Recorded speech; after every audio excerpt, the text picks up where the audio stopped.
Hey there, welcome to the Roaming Holiday Podcast. This is an intermission. So we just wrapped up Busan. Next episode, it's on the way to the Busan airport and then flying to Jeju Island. And I feel like this is it's an approximate halfway point. But yeah, coming up on this podcast, we got Jeju Island, which I thought I was just going to visit and then return to the mainland. But small spoiler, so Jeju was so great, I ended up staying there for the entirety of my South Korea visa. Then after that, I'm going to go to Taipei. And Taipei, by the end of that stay, I was like, man, this is one of my favorite cities in the whole world. I love this city so much. And then after that, a grand return to Japan. And that one is fucking excellent because I pulled off my plan, where I, from Yokohama, had started going down the coast a little farther and a little farther. And I only made it to Atami. But I was like, how far can you go? Can you just keep going? Well, man, I fucking keep going. On my second visit, it is nuts. I visit so many different cities and go so many different places. It's going to be great. So we're about halfway through this run, and I want to just personally thank you, whoever may be listening to this episode. Thank you times 1 million for listening to this show. Because I know this is a lot to ask. I mean, this is a lot of episodes. It's nuts. It frankly doesn't make sense. It does not make sense to chronicle travel to this level of granularity.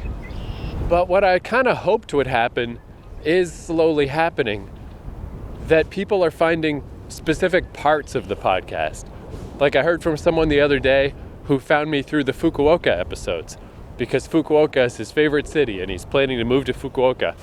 And we had a little chit chat about Fukuoka and I was like, cool, like I hope you can go see the crazy panorama view near Dazaifu or go to the observation deck at the peninsula north of the city. And just like I hope you can find some stuff that's cool about Fukuoka that maybe is not the most obvious thing, Maybe I can even bring a little extra joy to a city you already love. So that's kind of what I'm hoping will be, the value of this podcast is that maybe people will find specific places, specific areas. Maybe something about that will be handy. But to listen to every dang episode, that's crazy. And I commend you so much for being one of the few, the brave, and the proud that is doing that. Thank you, thank you, thank you. And if you are listening to every episode of this podcast, as opposed to just specific areas or specific cities, maybe you're more interested in the overall shape, of a gigantic 1.5 year long mega trip. So I thought we could do a little intermission right now as we transition from Busan to Jeju. Because in real time, I'm now back in Canada. In real time, this trip has completed and I'm back home. Not all the way back home. I'm from New Brunswick, but I've stopped at Toronto to see some of my friends who I haven't seen since before COVID. So it's been delightful to see people that I haven't seen in 5 years. And when I got back to Toronto, there was snow everywhere, and that was delightful too. I love snow. So it hasn't been bad getting back. There's been a lot of good. However, at this point, I've been in Toronto a couple months. I'm going to stay here 1 more month and then head home. But I just thought I'd bring this up because I thought this was interesting and not what I would have ever guessed. Is that the whole trip went pretty well. It went pretty smooth, like who knows what could go wrong. If you knew something was going to go wrong, you could avoid it. Calamity happens out of nowhere. And I got pretty lucky on this trip. Like off the top of my head, so I had food poisoning on the first visit to Japan. That was a little bad. The unexpected mega pollution in Seoul, that was a little bad. I got a comment about that, by the way, someone from South Korea who was more or less on my wavelength of, because I was afraid I was being a little bit of a dick in that recent episode where I was at the Busan Citizens Park losing my mind about the pollution But, I tried to make it clear that it wasn't a criticism of South Korea, that I feel bad for South Korea. I feel bad for Seoul. I feel bad for Busan. But just how crazy it is that this is not a more well-known phenomenon or a more well-discussed thing. And yeah, this guy from South Korea told me that apparently it really did calm down a lot during COVID. During COVID, the pollution problems were a lot less because the neighboring countries that cause a lot of the pollution were not firing at full power. And his feeling was that little run of a few years where the pollution wasn't as bad seemed like it kind of gave the government carte blanche to stop talking about it, to whatever degree they even were talking about it. And now everything is back to Fucksville, but they're still like, oh, it's fine. No, it's not really a problem. We don't have to talk about that anymore. And yeah, it's just sad. Like the guy was like, every day I think about it. I think about trying to emigrate somewhere else, but it's not easy to do. It's not easy to just move to a different country. But he said that his wish for a pollution-free Korea, he wishes for that more than he even wishes for a unified Korea. The pollution, it is the biggest problem, and not enough people are talking about it. So that made me feel a little better. About being a little bit of a dick about it is like, yeah, somebody's got to be a dick about it. You have to bring this up. It has to be talked about. It's crazy. But anyway, the pollution was a bit of an issue. And then as far as weird stuff on my trip, there is a typhoon coming up. There's going to be a typhoon that is going to cause some issues. But ultimately, I went on this great big round the globe trip and everything went pretty well. And I just assumed hiking 4 or 5 days a week, surely that's where something could go wrong, right? I mean, I got lost in the mountains multiple times. Who knows, maybe I could tumble down the side of a cliff. Who knows what could happen? It seems like that would be the dangerous thing, right? The dangerous version of life. Sitting around in an Airbnb in Toronto, that's not the dangerous version. I'm back in my home country, I'm just sitting around. This is the easy version of life. And the irony is, the worst thing that's happened to me on this whole trip happened to me last week in Toronto because I'm not doing anything. It happened by being sedentary. So I thought I'd bring this up just because it's so fucking weird and so unexpected. And I guess that's what this podcast is for, right? Is the idiosyncratic details. But yeah, getting back to Toronto, it's been great to see people, but everybody has lives and jobs and families, and a lot of people I know have moved out of Toronto proper, and it's hard to see people. So I've seen everybody, once or twice, but most of the time, it's just me by myself. And instead of going out and exploring and walking around and hiking all the time, I've just been staying in because I don't know what to say about Toronto, man. It is just, I lived here for years. I had great times here. I love all the people I know here, but it's just the most boring city ever. Like, at least in my hometown, Fredericton, New Brunswick, there's a big river. You can go walk across the walking bridge, and then because it's in a riverbed, you can go walk up the hill to Odell Park, and you can at least go somewhere. Montreal, you can walk all over the place. I did episodes about Montreal. I love Montreal. Vancouver, it's got all kinds of cool nature stuff. Toronto just has actual nothing. Just actual nothing. There's nothing to do as far as going out on a hike and doing natural outdoor stuff. There's nothing to see. There's just nothing. Where I am right now, it's like a park because there's these huge power lines that cut across the city, and they need to just have these power lines cutting through. So they're like, oh, well, if we're gonna have the power lines, we'll make some walking paths, I guess. I guess that's something. And this is it. This is the only area where I can walk where I'm not surrounded by traffic. And this is it. Even just the city, walking through Montreal, fun city to walk through. Walking through any city in Asia, just so fun. so dense with stuff, so much experience you can have. You can just walk for an hour, walk for 2 hours, soak it in, absorb it. Toronto, that just isn't a thing, you know? New York, I mean, I don't like New York, but New York is entertaining to walk through. Toronto just has nothing. I don't know how else to fucking put it. There's fucking nothing here for my going outside, walk around, soak it in lifestyle. So I didn't. I've just been staying inside and sitting at my fucking desk.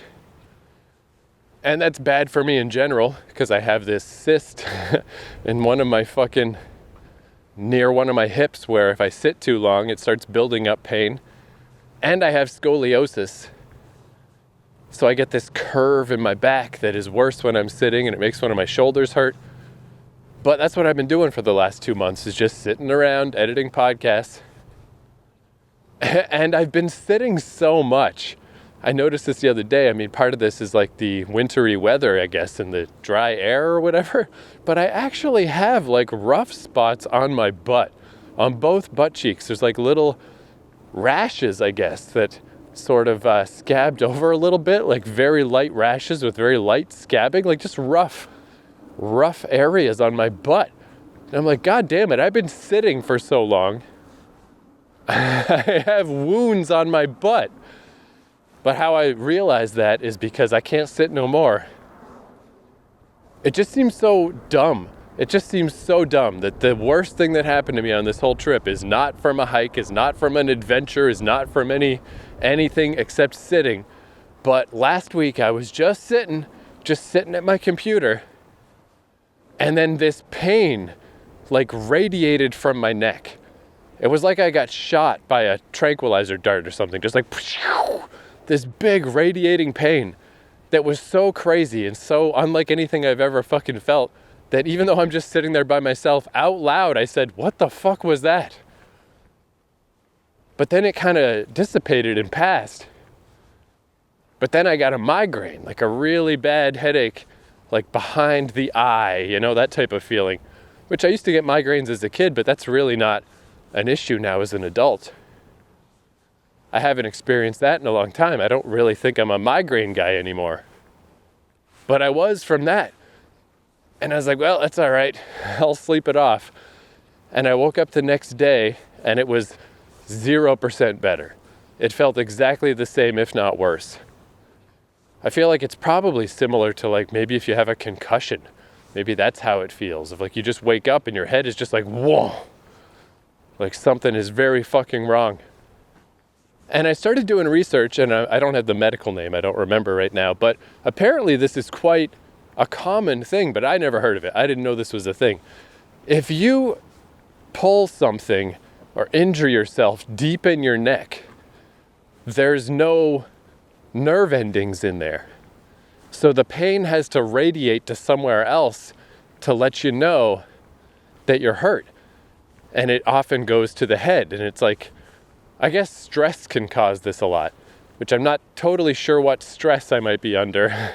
I think in my case, it's more just sitting with my 8% tilt in my stupid fucking hips that causes my little curved spine for 2 months, just sitting every day. I always sit with a chair turned to the side, so the back of the chair is on the right, so I can use the back of the chair to prop up my bad shoulder. I'm just not supposed to be sitting. They say sitting's bad for you. Sitting's the new smoking. It really is for me. It fucks me up. And I guess I just overdid it. So I'm quite sure that's really just what it was. I think I just pulled a muscle or tore something, or I don't know. Something bad happened just from me putting constant strain on my poor neck by sitting all the time. And those first couple of days were a nightmare. It hurt so bad, just this headache that will never go away. And yet that it just doesn't get better. Starting to get very scary, very creepy. Wake up on day 3 and I'm still at full pain. And I'm like, what is fucking happening? So as I researched it more and learned about the neck thing, I started massaging my neck and getting a neck roller. And it's just been very slowly getting better. And it does seem clear that that is what it is, because whenever I work on the old neck and massage the old neck, it makes the headache go away. It's like a very distinct one-to-one. But it's just getting better at a snail's pace.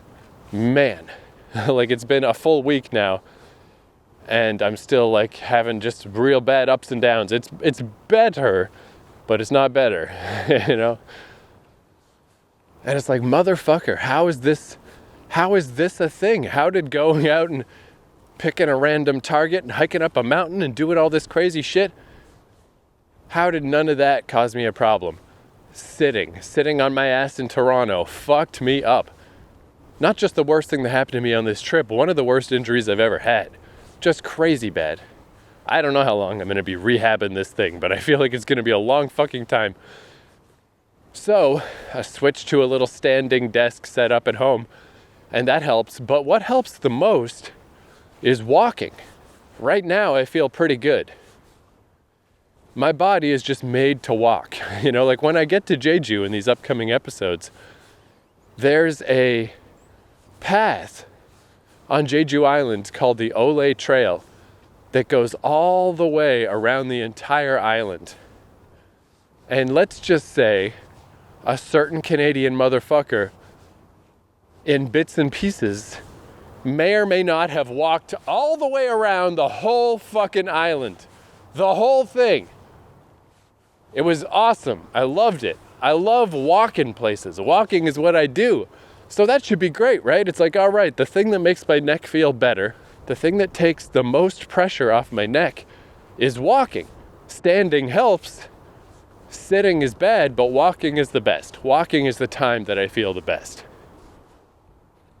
So that should be no problem, right? That's what I do. That's what I want to do in life. That's what I did the whole last year and a half, is let's just walk around. Let's explore this city. Let's explore that city. Let's go to this mountain. Let's go to that mountain. Let's walk all over the place. There should be no easier rehab in the world for me than walking. Except I'm in fucking Toronto. You know? And this is the one place where this feels like an actual hard to do thing. This feels like a job. Instead of like, hey, bonus, you know, going out and walking. That's what I want to do. This is the place where it's like, where am I supposed to go? Where am I supposed to go? Where am I supposed to? I can't just go walking for 2 hours, for 3 hours, because there's nothing there. There's nowhere to go to. Like, what am I supposed to do? I'm lucky that this one area that I'm at right now even exists. If I was in a different part of town, I wouldn't even have this. I would just have streets and traffic everywhere. Everywhere, all the way to the edges of the city limits in every fucking direction except the lake. So yeah, sorry that this is a downer episode, but I just thought I'd bring this up because what the heck? You know, I mean, there's a lot of times during these travels that something unexpected happens, or this isn't what I would have guessed, or this seems counterintuitive. But yeah, I never would have guessed this. The injury is going to happen when you get back home from inaction. The injury is going to happen from literally doing nothing. And then the one thing that has been the major part of my life this whole time, hiking around, the one thing that is now the best way to heal my injury is the one thing that is now hard to do. Because this place is just so fucking miserable. Not to mention that. So yeah, it was nice when I first got back to Toronto and the snow everywhere. But the snow has recently melted. And man, oh man, garbage everywhere. Well, even here, just right now, at this very moment. Let's see what we got here. And this is not, this isn't up in the city. It's way worse up there. This is just like the one random walking path around here. But let's see what we got. Black garbage bag, big water bottle, Twix wrapper, Supreme Whip Max. I'm not sure what that is. Pepsi can, Tim Hortons cup. What's this one? Is this a beer? Anyway, you get the point. I could list off 100 things just from where I'm standing. Plastic spoon.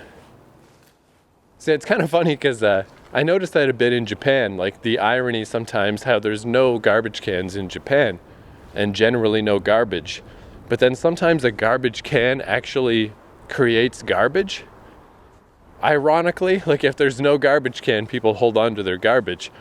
But say there's or even just a place to put bottles from a drink machine, but it doesn't get cleared out regularly, that will overflow and people will start to just leave their bottles on the ground next to the garbage can, where they wouldn't do that if there was no garbage can at all. It kind of feels that way here, where there's garbage cans everywhere, like all over the place, tons of them. But once the snow melted, it's like, oh fuck, people have been throwing their garbage in these snowbanks all winter. And now the garbage has come home to roost and it's fucking all over the place. There's this one building near where I'm staying where there's such an absurd amount of garbage in this one area that it had to have been that somebody was just tossing garbage out their fucking window during the winter. And I mean, because I'm just staying at a cheap Airbnb, you know, I got a friend who lives down by the lakeshore. It's beautiful down there. Everyone's taking care of shit down there. I'm just kind of at the edge of town, row housing everywhere. Just, you know, nobody takes particular ownership of the communal areas. It's just, it's always somebody else's problem. And like, I cannot overemphasize how much garbage is everywhere. Everywhere. Garbage everywhere. So anyway, that's a bit of a short little episode, but it is just fucking complaining, right? So that's fine. We can cut that off here. I don't need to go on about it. But I just thought I'd bring that up. Our little midway intermission. Back in Canada, things are going less than amazing. Oh, by the way, if anyone wants to know where I am, though, Black Creek Recreational Trail is where I am right now. The only thing that's like even close to here that is nice. Because yeah, I've walked as far as I can walk in every direction. It's like, oh great, the Yorkdale Mall and the fucking huge zillion lane highway. The endless huge blocks of fucking boring as fuck box stores and just chain places and just like the endless car nightmare of Finch Avenue. And yeah, you know, there's dollops of Toronto, there's bits and pieces, there's random little parks here and there. There's, you know, stuff by the water, Humber Bay, there's the beaches. There's stuff. But you just throw a dart at a city in Asia and walk around wherever the dart lands and it'll be fucking cool. It'll be fun. It'll be neat. There'll be tons of cool shit to see. Right now I'm stuck in the land with no cool shit to see. And yeah, I sustained one of the worst injuries of my life by doing fucking nothing. Oh, here's some water. This must be the titular Black Creek. Hey there, Black Creek. How you going? Here to watch your black water flowing. Yeah, Black Creek is the right name for this thing. But all right, again, thank you for listening. Thank you so much for joining me for these little random episodes. All these, especially this one, the most random of episodes.